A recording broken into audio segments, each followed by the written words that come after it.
Allseeingeyetarot. Here with a little divine partnership checkup. That's what I want to do right now. I'm going to check up on my divine partnerships. I haven't done that in a while. But I feel led to find some messages and see what's going on. I have a bunch of cards. If you could see my whole desk, you'd be like, oh my God, Linda. I got a bunch of shit here. I've been trying to figure out what I was going to do. First, I was going to do the monthly. I'm confused right now. But I feel like Spirit is telling me I need to say something to my divine and partners out there. Those are for you that are in soulmate relationships, karmic soulmate relationships, twin flames, life partners. All of you that just feel pretty confused right now with so much energy going on and so many changes that are taking place.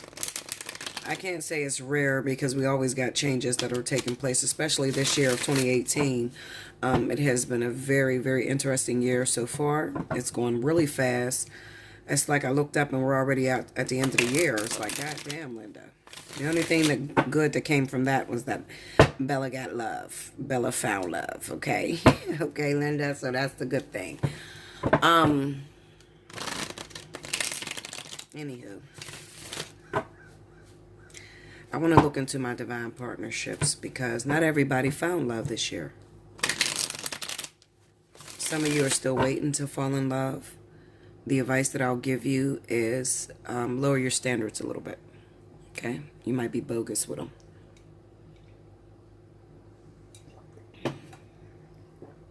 Listen, do what you want, Linda. I know there's a lot of people that be like, lower my standards. What? Okay, Linda, we'll keep doing it your way. I'm just saying, I mean, you know, some of you need to lower your standards. Some of you want a perfect motherfucker when you're not perfect yourself. Okay? And don't forget that you attract what you are. All right? So if you're not perfect, you're not making millions of dollars, then chances are you're not going to attract a millionaire. If you are lazy and you fuck around with multiple people, then that's exactly what you're going to attract. You don't know how to commit. You have commitment issue problems. You still let your past dictate your future. You're going to attract people that are already in relationships. Okay? So that's what it is. So let's see what's happening with my divine partnerships. Of course, I got the Green Witch out. I don't even know what kind of spread I'm going to lay. I'm confused. Like, I'm seriously confused on what I want to do. I know I got some messages in my head. I got to get them out because I can't sleep. I haven't slept in like 3 days. So I try to calm myself laying down, and then, you know, I can't never shut the fucking pictures off. So I just lay in the bed and just see all this damn shit that's happening. But maybe I can get a really, really good message. Spirit and universe, what are the messages you have for my divine partners? Give me some really juicy messages, some information that I could give them so that they can feel content and they can have full understanding of where they are on their spiritual journey. Wow. All these cards just fell out. Oh, shit. Hold it. All these cards just fell out. Look at that. 6 of Cups, 4 of Pentacles, 4 Wands, Page of Cups, 7 of Swords, and 2 of Pentacles. They all just fell out. Give me some messages. Let's see. Green Witch. Do me some justice, baby. It's time for me to get another Green Witch deck. So if you want to be generous and you want to send me a Green Witch deck, definitely get in my email at allseeingeyetarot@gmail.com. I can go for a new one. This deck wears out very, very quickly. This will probably be my 3rd deck of the Green Witch. If you did, look at this. Something fell. What was that? Oh, I thought that was the cards. Oh, that's crazy shit. I got so much shit on my desk. It's time for me to move too. I'll be moving very soon. I gotta move into a house. I need more space. I feel crowded, but I'm gonna wait till King come home for that. He should be home very soon once they lift these detainers. So we'll figure it out. All right.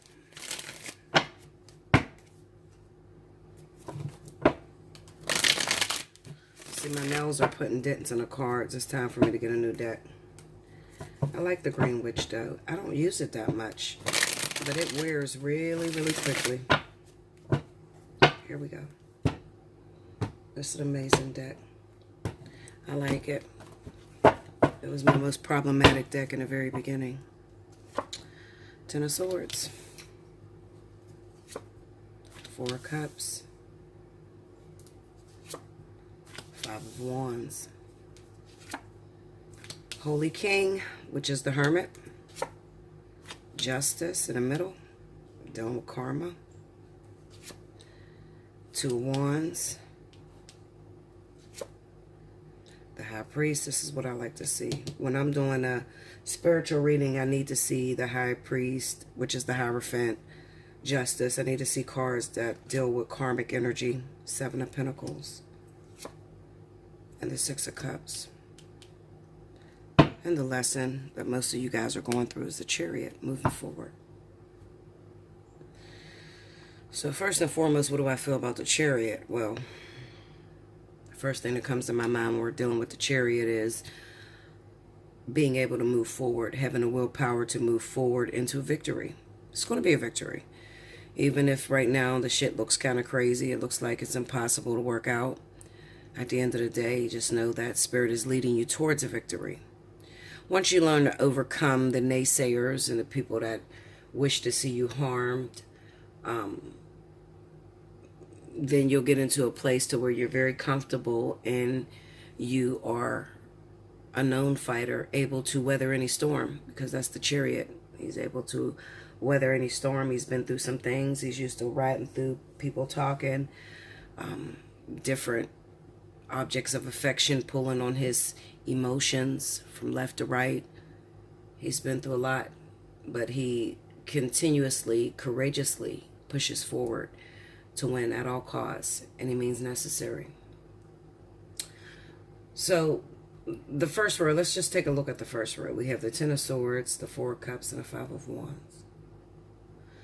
I think what makes me really good at tarot is that I'm nebby. I want to know, what caused the Ten of Swords.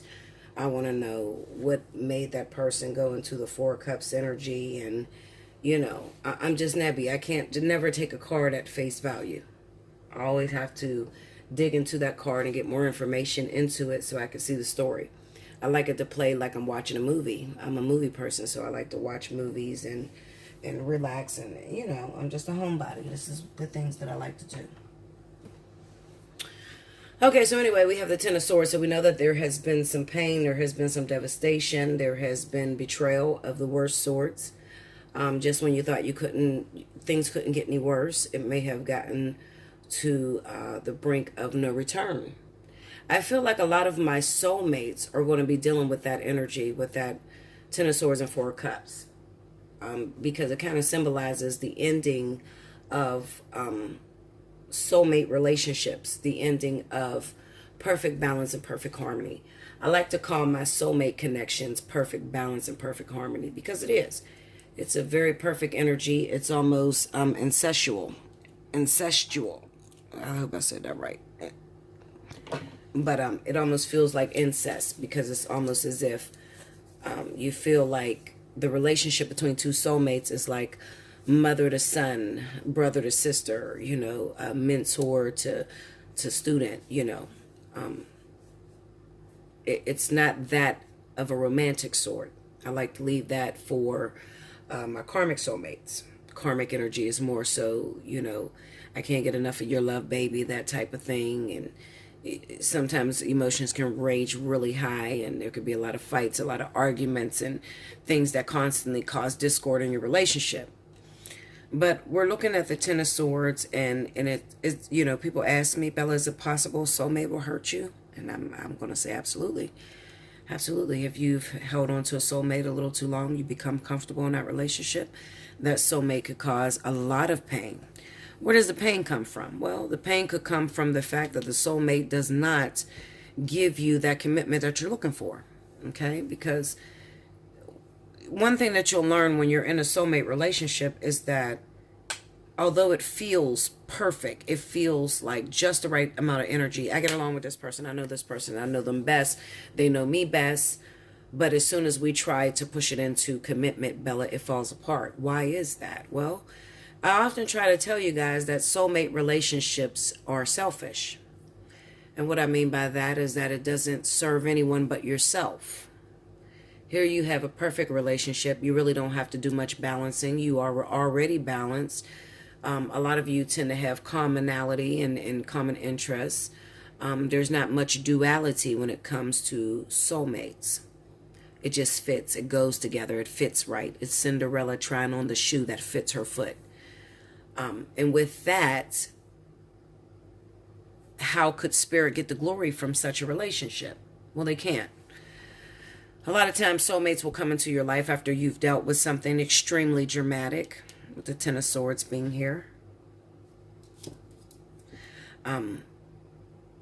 They'll come into your life and they'll be your comforter blanket, and you may grow very comfortable with that. Hence the Four of Cups. The Four of Cups is not always about, just dissatisfaction. At one point in time, you may have found a foundation there. You may have found a comfort there. But there is a feeling that goes through every soulmate. And with the real soulmates, please stand up and comment below. Help some of these people that I'm preaching to right now. Although it's extremely comfortable, it is also extremely frustrating. It's frustrating because this person does not see you in the romantic sort that you want them to see you in. Okay, so you just ask anybody that's been in a soulmate connection for a long time, they will tell you that they do it because they love that person. That's my brother, that's my sister. I'll always be there for them. I'll never shut the door on them. I'll never turn my back on them. I'll run for them no matter what relationship I'm in, and there is a sense of loyalty there.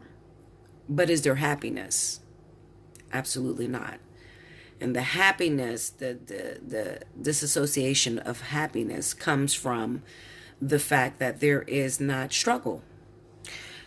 People like to shy away from pain and hardships, but I often tell you to go towards it. Why do I tell you to go towards it? Well, because, to get a really good thing or to get something that is meant for life and purpose, oftentimes it comes with a lot of struggle, comes with a lot of fights, a lot of arguments and balancing. It represents the fact that you're in balance.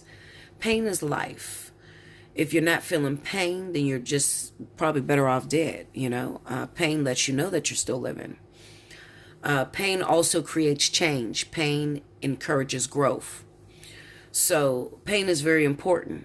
And this is things that you usually don't feel in a soulmate connection. You may get hurt by the situation, but there is a disassociation when it comes to the actual feeling of the way a soulmate may hurt you versus the way a karmic soulmate may hurt you. Okay? A soulmate hurts you is just like devastation because it's like a loyalty thing. It's like, fuck you, I've known you forever. You've been my best friend forever. How could you do something like this to me? I thought you would look out for me. Okay? But you don't ponder over it, over and over again. 9 times out of 10, if you gotten upset with your soulmate, they've broke your heart. You've forgiven them time and time and time again. And you'll never stop. Because who throws out their comfort food? You understand? So eventually you'll need that person again. Whenever you go through a very difficult time, you'll need someone that's going to encourage you, someone that motivates you. I like to liken it to energy vampires, because that's what it is. When your soulmate comes around, a lot of times you have to pay attention to the things that are going on around your life. For instance, when Rick would come around me, I would have fallen depressed, I would have started to get lonely, and I would have started giving up on life. I gained a ton of weight. I don't want to go out. I don't want to enjoy myself. Rick comes around. He has massive amount of energy. He's always a happy-go-lucky person. He keeps me laughing. He tells me the things that I need to hear, the things that he knows best about me. He knows how to activate me. So what do? I latch on to him like a vampire, and I begin to suck energy out of him. Next thing I know, when Rick leaves, I'm energized, I'm renewed, I have renewed strength, and I have renewed purpose. Well, because of society and the way that the world is designed, it makes you believe that you have to have relations with someone. You can't just be friends with someone that makes you feel that way without actually attaching it to a relationship or some form of commitment. All right. And we all do it. Even the most seasoned ones do it. Okay. Because I've done it numerous times. I know that Rick is not the man for me. I know that me and Rick would never work out in a relationship. I've already had my share of trying. In 2016, I was supposed to marry Rick, and Rick pretty much stood me up, you know. So I've been down that road with him after 27 years of being on and off, okay? So I knew that it wasn't going to ever be between me and Rick because he kept falling short of perfection, or my ideology of perfection, which equals what? A commitment. The one being my knight in shining armor. Okay, so with these soulmates, all you have to do is identify the relationship. Once you get in tuned into yourself, then you can be honest with yourself and you can say, where's this discord coming from? What do I feel? I love when Rick come around. He gives me energy. He gets me up. He gets me motivated. I want to join the gym. I want to do all kind of fucking shit. I want to travel the world. But then I can't travel the world with him. I don't see a future with him because he won't commit to me. And I know that he's only here for a short amount of time. It took me 27 years to learn that. Some of you, maybe it took shorter. Some of you are on your way to that. But that's the discord that it causes. Well, right now, Spirit is telling me that there's a lot of you out there that may be involved in karmic, well, soulmate relationships where you have a karmic partner that's fighting to get in. This could be those of you that may be connected with air and fire. Also, you can be connected with water and air. Ultimately, I feel like this energy is going to be most prevalent when dealing with air, fire, and water. Okay, so, and there could be a small select few of earth signs out there, but not many. Maybe Taurus and Virgo may have gotten pulled into it. All right, but at the end of the day, what is...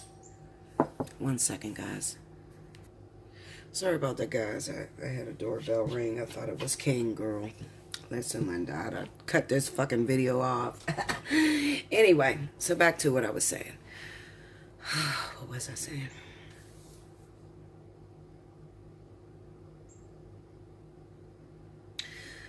At the end of the day, I lost my point of thought. I was the UPS man. I gotta stop ordering shit. Long story short, when you try to hold on to a soulmate connection, and it is time for you to go through a karmic balancing, that soulmate will carry you right into your karmic partner. The Five of Wands represents competition. It represents two guys fighting for the same girl, two girls fighting for the same guy, two women fighting for the same woman. It doesn't matter. It's competition. It's interference.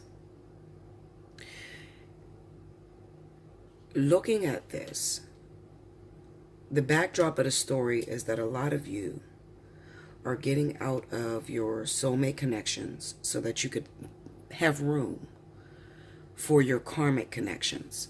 Your soulmate connections has carried you as far as it could possibly go. And now it's time to release that. Okay, so maybe Spirit is rushing me through this because I really lost my train of thought. Okay? Let's go to the next row. We have the Hermit, Justice, and the Two of Wands. The Hermit card represents those of us that this is a different set of people. The first row was the people that were involved with soulmates for a long time, and you're having discord right now among you. You're having a lot of fights. You're dissatisfied with what you have going on. And at the same time, Spirit is trying to rip that person out of your life so that they could put this karmic soulmate in. Now, the way that can look is, you know, maybe your soulmate has done something. It was the straw that broke the camel's back. And it was like, I don't want to deal with this person ever and ever and ever again. I don't want this person. I'm done. Because a lot of times, Spirit will not bring the karmic soulmate right when you're with the soulmate. Okay? Like you might split up with the soulmate for a little bit, and then the karmic soulmate may come in. That sort of thing. Or you could be in between your on and off stage, and then the karmic soulmate may come in. You know, it could be like that. Or it could be that maybe, you got a soulmate and spirit is trying to rip you away from this partner and they get involved with someone else and you get involved with someone else and it happens to be your karmic soulmate. Whatever the case may be, it's causing competition. It's time for you to let go of the things that no longer make you happy. Spirit is challenging you to have some dignity about yourself. Have some courage. Let go of that thing that you've been holding on to for many years, that you feel comfortable in, but you don't feel happy in. Okay? They want you to reach for the stars. They want you to reach for something higher, which brings me to my next set of cards. The Hermit, Justice, and the Two of Wands. Okay. This set of individuals that I'm speaking to have been single for a very long time. Very long time you've been single. You haven't had any suitors. You haven't had anybody try to talk to you. You have went through a very intense training course. And what you're supposed to do is you're supposed to emerge out of this training course renewed, full of zest, having your spiritual license to move forward into a beautiful connection and to show everything that you learned. That's what justice would be about. It would be about the fact that Spirit said, I know you've been single for a long time. And because you've been single for a long time, you've learned a lot of valuable things. So I want to put you with someone that is going to make you look to the future. I'm going to put you with someone that's going to make you feel good, make you feel renewed and passionate and all the things that go with. Okay? I want to beat this card for a minute, please. Let me just do this. Get me on that Two of Wands.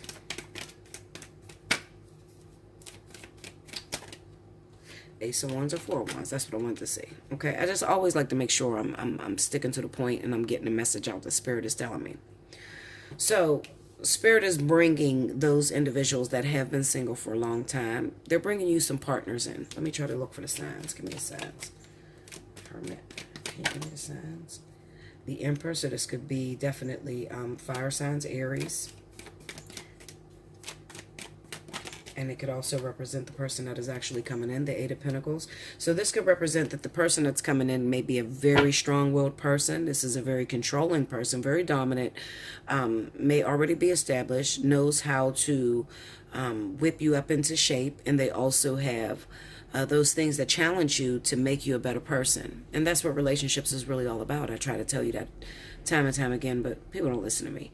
But anyway, the individual that they're bringing to you, I often tell you, beautiful presents wrapped in ugly wrapping paper.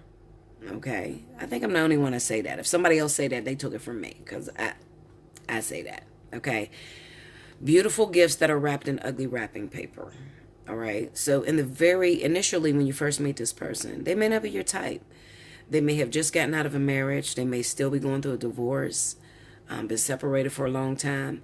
Just remember that when Spirit brings you someone, and this is a conversation I have with a lot of people, because when you're single, you tend to get desperate. And when you know, somebody come in, somebody says something nice to you at a supermarket or something, and you automatically fall head over heels and think this is supposed to be your man, and he's married. No. That's not the same thing I'm talking about, okay? The person that is going to come to you, the ugly wrapping paper is going to look more like he's dealing with a messy divorce. He comes into your life, but he got to go to jail for a week, White King, okay? He's been broken up with an ex-girlfriend, but she still stalks him. But he hasn't touched her, okay? There's going to be access and leadway into making sure that you can actually appeal to this person, all right? When you got a married man or somebody that's already in a relationship, their plate is already full. Stop shorting yourself. All right?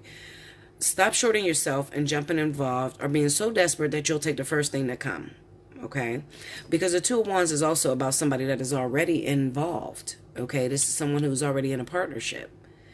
And they could be looking for, a renewed interest in their partnership. And if you come with your little desperate ass thinking that this is the one and he's already married, chances are he's going to use you as the momentum to push forward in his current relationship.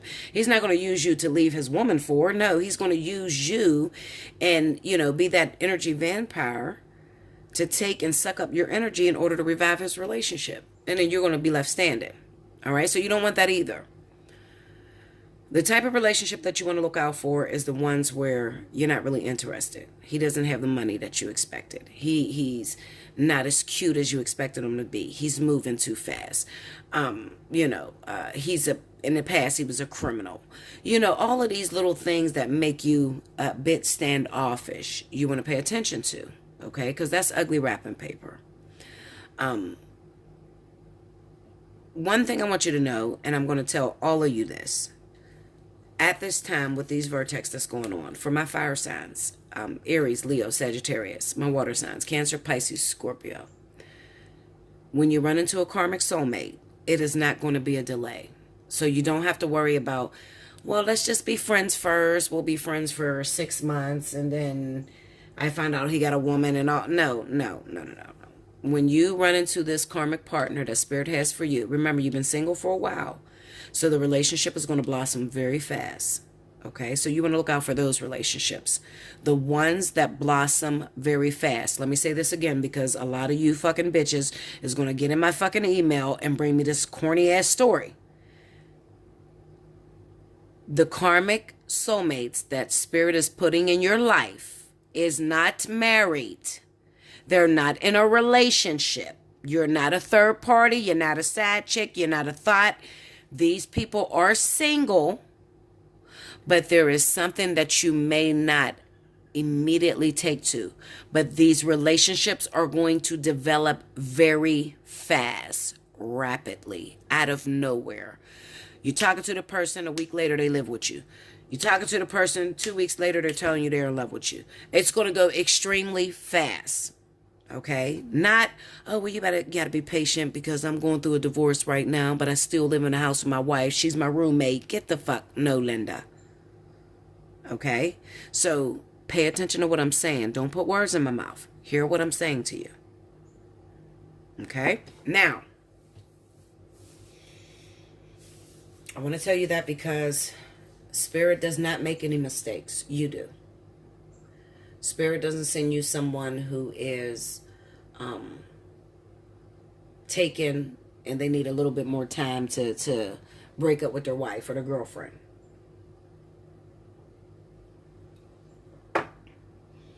It's not your fucking twin flame and they're married to somebody else and you're waiting for them to leave their wife.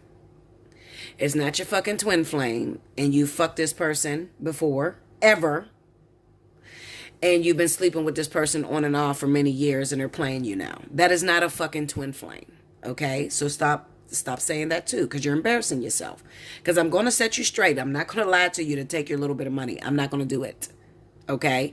If you need somebody to stroke your ego, there's a lot of people on here that will do that for you. That's probably how you got to thinking that the person you've been fucking for 7 years that's been on and off and having a wife and other girlfriends and babies on you is your twin flame in the first place. Because you listen to them crazy bitches.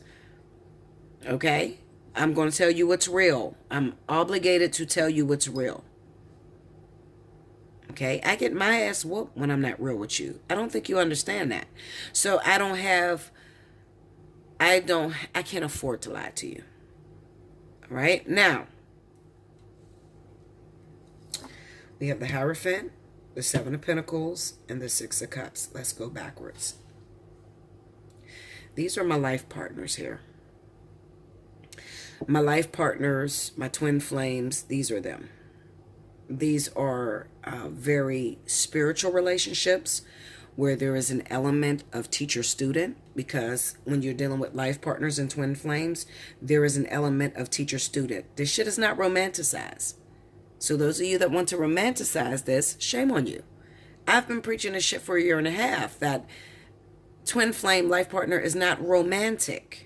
There's nothing romantic about it. It is a teacher-student sort of spiritual development. It is sacrificial love. You're truly sacrificing all of the little whims and programs and belief systems of love and marriage and happily ever after. You're sacrificing that in order to develop in your all oneness alone. So be careful what you're asking for. Okay, so I still have my twins out there. I still have my life partners out there that are deities, because twin flames are deities. You'll never hear a fucking twin flame sitting on the phone telling you, you know, I think this person is my twin flame and I screwed him and he's cheating on me and he's abusing me. And okay, Linda. Okay. Twin flames will never talk like that. Twin flames are deities. They are too worried about their karmic duties, their purpose in life, and what they're supposed to do for the public. They can give a fuck less about the romance, because the romance does not take place with twins until later on in life. It's the last step. I'm trying to tell you. I don't know how many ways you want me to tell you. The twin flame is the last lifetime you're ever come in on. Do you think that your confused ass is going to be in a twin flame your last lifetime and you don't even know if this motherfucker is your twin flame? You telling me he's your twin flame, you've been fucking him and he's dogging the shit out you, dragging you through the mud. Come on. Come on. Who do you think God is? What do you think God is? What do you think deityship is? This is real. This is not for you little ego strokers. Okay? Listen, Linda. I love you, and sometimes I gotta whoop your ass. I'm just going to keep it real. I gotta whoop your ass. I want you to be smart. I want you to be intelligent. Don't let people keep manipulating you and telling you all kind of bullshit. Back to the story. The Hierophant. The Hierophant is the teacher. This is spiritual development. This is getting your deityship. This is a priest going into... Well, this is a preacher becoming a priest. A deacon getting promoted to preacher. Okay? With the Hierophant being there. In terms of the way the cards are laid out. The Seven of Pentacles represents the foundation, the work that you've put in. The seeds that you've sown in the past. What this is telling me is that a lot of you guys are going to get involved before you can get to this twin flame, because I told you, the twin flame life partner, that shit's later in life. Due to the energy and the work that you've done in the past, Spirit has to reward you and bring you with a karmic soulmate. Karmic soulmates are very important. They teach you balance, they teach you understanding, and they teach you growth. Seven of Pentacles is Spirit just letting you know you're not going to really be happy with this, because a lot of you want your twin flame. You feel like you're justified to have it. Spirit says there's still more work that needs to be done. There's still more time. This thing has to fester. It has to grow. I know you had a lot of things in life. I know you've been through a lot of different partners. But when you want to be qualified for deityship, this is the end of your life. So therefore, in the meantime, there's work that you have to do. But because you keep praying to me for a twin flame, I'm going to give you that. You have that. However, you got to work at perfecting yourself for that. So how could I explain twin flame? I say Spirit all the time. I ask them, how could I describe twin flame to where they really, really get it? How do I do it? I want you to really, really get it. So like, just give me a minute. Just let me think of how to say this. Okay. Help me with this, Spirit. Okay.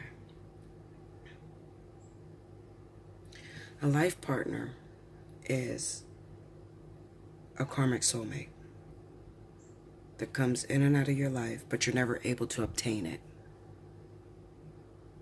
You're not able to obtain it. These are the people that come in and out of your life for many years. And they challenge you. They really get up under your skin. But they're the only person in the universe that can pull the worst out of you. Literally, the worst out of you. All the things you had. All the things that make you insecure. If you've been molested in life, they trigger on those issues. All the things that you're hiding in your soul from your past, your childhood, the things you've been through. Sorry, I got indigestion. A soulmate is a comforter blanket. These are individuals that come into your life when you're lonely, when you've been through a hard time and you've given up on love. They come into your life to give you more hope, to send you more hope, and show you that love still exists. But you can never obtain a soulmate. As long as you just cool and you're buddy. You ever invite somebody over your house? You ever have a best friend? A guy. It'd be a guy and a girl, opposite sex. And you never have sex with them? Never have sex with them?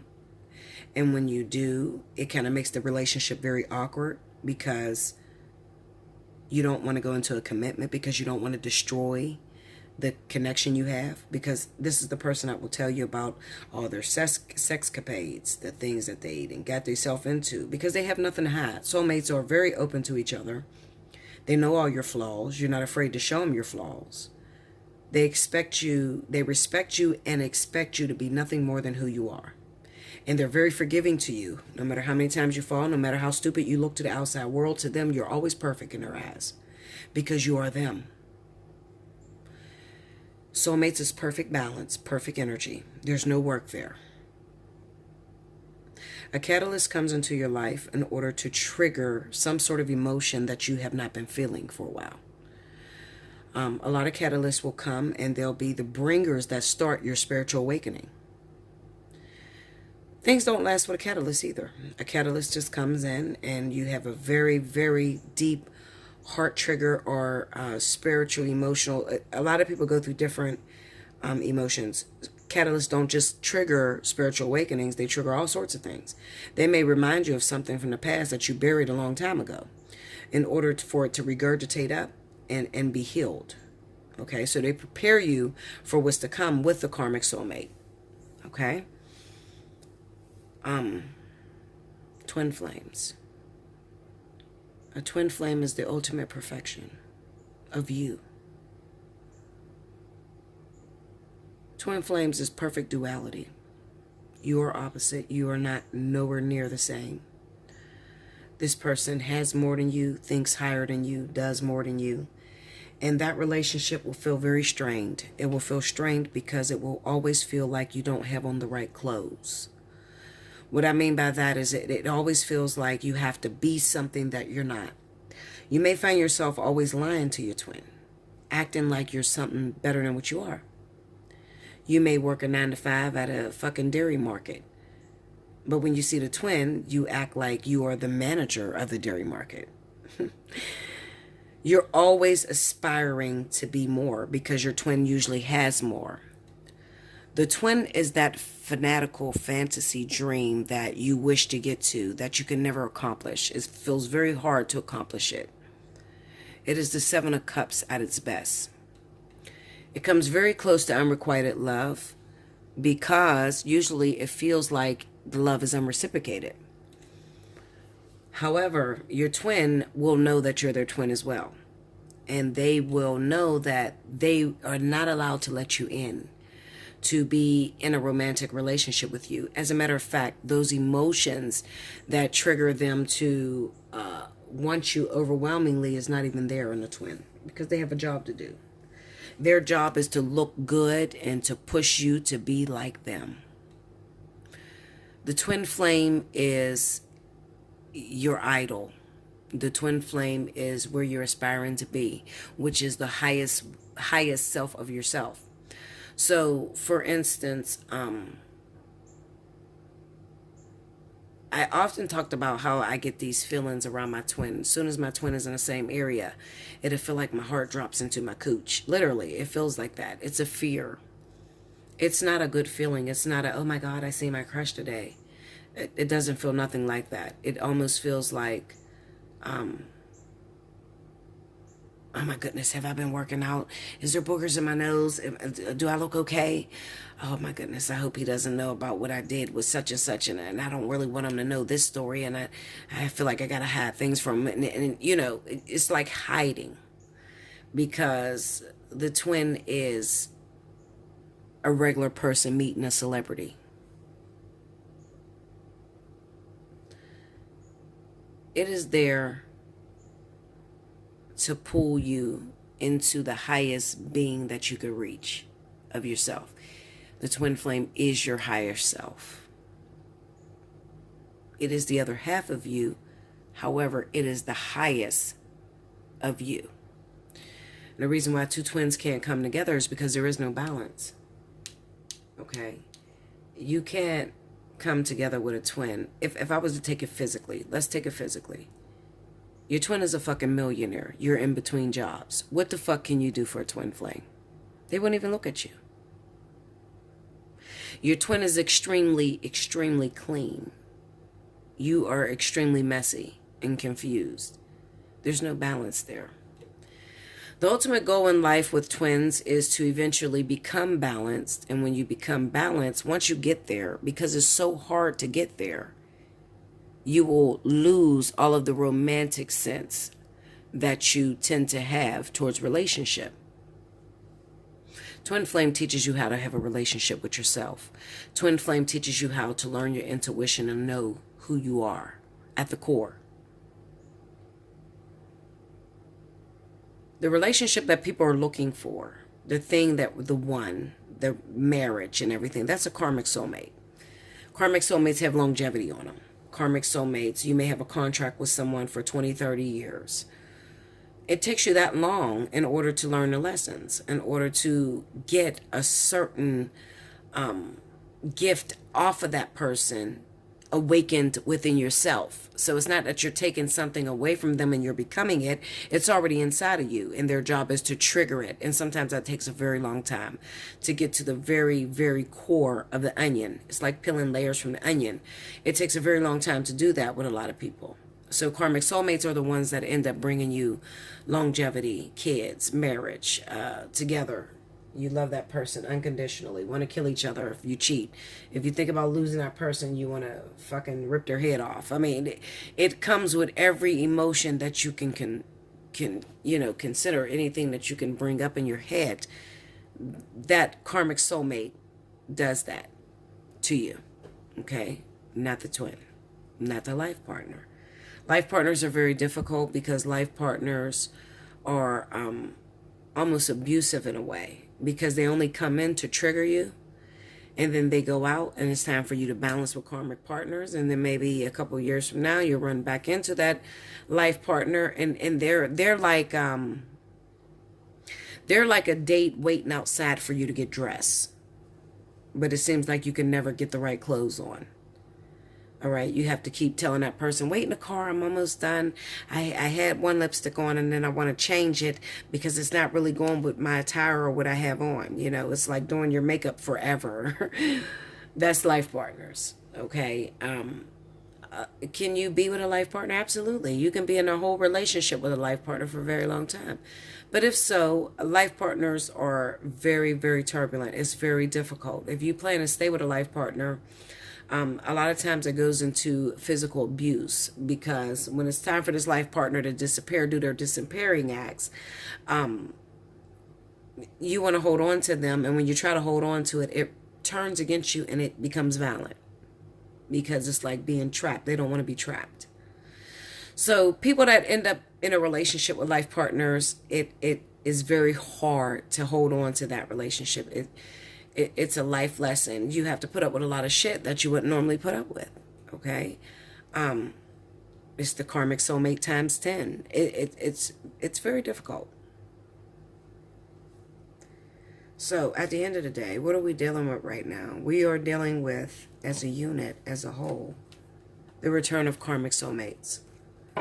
Karmic energy being dissipated, karmic energy being regurgitated out of a lot of our souls. So a lot of us are getting involved with karmic partners. At this time, as I spoke earlier, I'm speaking to those of you that fall under air, water, and fire. Because at this time it's so difficult. This is where it's at right now. This is where the karmic energy is at. Spirit is in your front living room. They're sitting down there talking to you, and they are telling you what they require in order to move you forward on your journey. So, be patient, my loves. This is what's happening in your divine partnerships. Hopefully I described exactly what's going on. I didn't get down into the details of telling you some of the physical things that are happening or taking place. just know that, first of all, karmic soulmate is not easy at all. By a long shot, it's not easy. But it is more lust-filled. And you'll know if you're in a karmic connection because it's addictive. It is the devil's energy with the Hierophant. It's very addictive. It is, you do me so wrong, but I love you so much. I can't let you go. I can't breathe without you, motherfucker. I need you here. I mean, it's addictive beyond measure. It's addictive. Life partners, it's also addictive, but it's more on a tone of you can't hold on to it either. So the people that make life partnerships work are usually individuals where they have jobs. One or the other has a job where they stay away from home almost 75% of the time. So those that are married to military men, military women, truck drivers, things like that, a lot of them are in karmic soulmates, and they spend the majority of the relationship apart. And that's the only way you can make it work. You could never make a life partnership work being together every single day. It wouldn't work. It would be too hard. That's where we are right now, guys. I hope you like this. Like, share, comment below. Subscribe if you haven't already. Hit your notification button. You can always hit me up for a personal reading. Allseeingeyetarot@gmail.com. Hit me up. Let's get it going. Let's get it cracking. If you request a reading, I expect for you to pay for it right away. Okay? Do not leave it in there past 48 hours because you'll be canceled. And if you qualified for a special, you will not qualify for at least 30 days after you break a special bond. Okay? So, that's what it is. That's the way I have it. I love you much. And until next time.